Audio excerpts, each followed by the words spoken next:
Kwa majina mimi naitwa Hamisi Said maarufu Hamisi Migire. Niko katika taasisi inaitwa Jumuiya Zawiyatul Qadiriyya Tanzania, lakini ni kiongozi wa twarika wa juu na mwakilishi wa Afrika ya Mashariki. Amani ni wito kwa mataifa yote. Na kwamba napenda kutoa mfano mmoja sana kuhusiana na jambo la amani.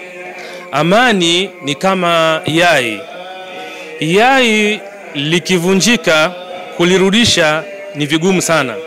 Tumeona mifano mingi katika nchi za Libya, nchi za Sudan. Mpaka sasa tuko hapa sisi ni kwa sababu ya amani. Tunafanya uradi, tunaswali, tunakwenda misikitini, lakini yote ni kwa sababu ya amani. Amani ikivunjika hapa hakuna chochote kitakachofanyika.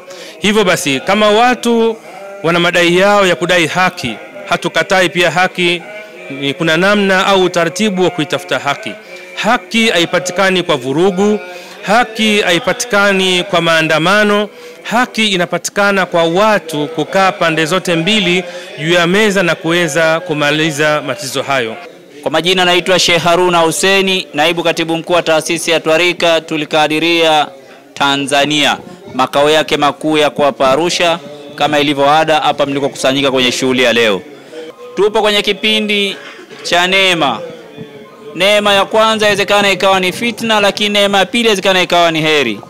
Ndugu mheshimiwa mgeni rasmi, sisi kama viongozi wa dini, taasisi ya Twarika, tuna wajibu wa kusema neno la amani. Neno la amani ni tunu ya taifa, na kama ni tunu ya taifa tutaliongelea usiku na mchana. Tunatoa kauli kwa viongozi wote, kwa Watanzania wote zaidi ya milioni 60 na kitu, kuwaomba kujitokeza kwa wingi tarehe 29 kwenda kupiga kura, na baada ya kupiga kura kurudi nyumbani kwa kulinda amani ya nchi yao. Ndugu zangu, vyombo vya ulinzi na usalama lazima tutii sheria ya nchi. Ndio maana ukawa na vyombo vya ulinzi na usalama. Lakini unapoenda kinyume na matakwa ya vyombo vya ulinzi na usalama, utavuruga amani ya nchi. Hii amani tuna wajibu wa kuililia usiku na mchana. Na sisi kama viongozi wa dini tuna wajibu wa kusema neno la amani usiku na mchana. Narudia, amani ni msingi wa taifa. Uliasisiwa toka zama za Mwalimu Nyerere na mpaka hivi sasa. Lakini pia mashehe wetu mbalimbali, mawalii wa Mungu, walisema neno la amani. Hawakuwa na dhamira ya kuweza kututenganisha.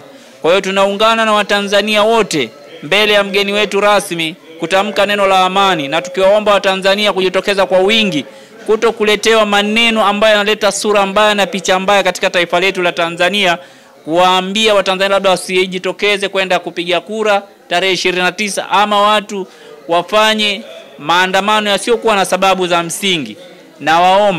Nawaomba Tanzania ni nchi ya amani, inaangaliwa kila kona ya dunia. Tushike amani yetu kwa mikono miwili. Amani hii tutakavyoipokonya au itakavyopokonywa na wajanja wakatuletea fitna katika taifa letu, wala tutakuwa na wakati mgumu sana.